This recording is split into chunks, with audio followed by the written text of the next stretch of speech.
به نام خدا. سلام عزیزان و دوستان ارجمند. من امیرحسین پاکزاد هستم، قاضی دادگستری که حدود 20 ساله که در زمینه مسائل حقوقی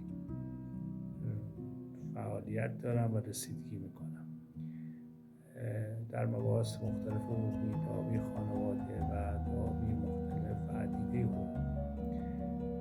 به طور خلاصه و جامع خدمتتون عرض میکنم موفقیت در دعوای حقوقی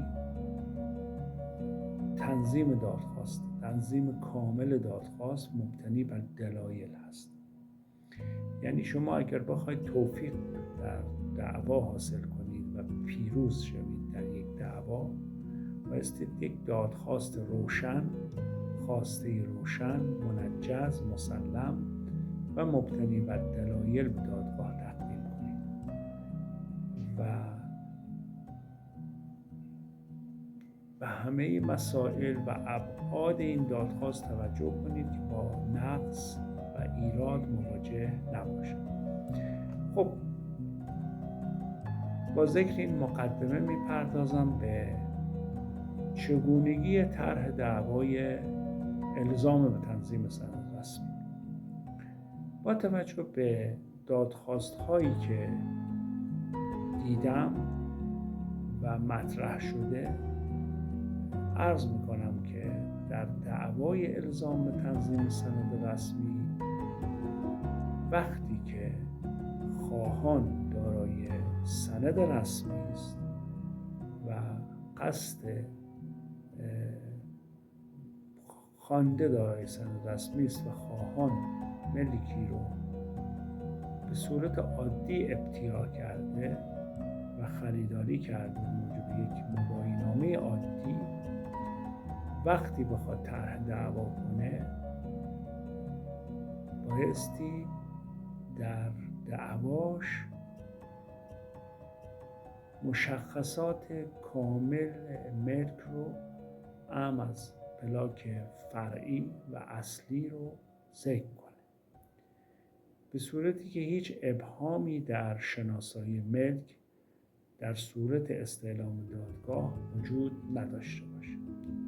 خب، حالا من ملاحظه میکنم در دادخواست هایی که مطرح میشه، شخص یک سند عادی داره اما در تردید هست و اصلا اطلاع نداره که این ملک دارای پلاک ثبتی هست، سند رسمی داره، به صورت مفروض به نام خوانده و اصلا سند دریافت شده، دادخواستی رو مطرح میکنه بدون ذکر پلاک ثبتی، ذکر پلاک فرعی و اصلی.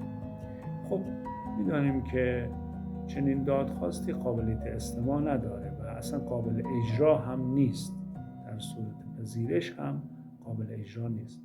دادگاه همیشه در رسیدگیش یک نگاهی به اجرای حکم هم داره.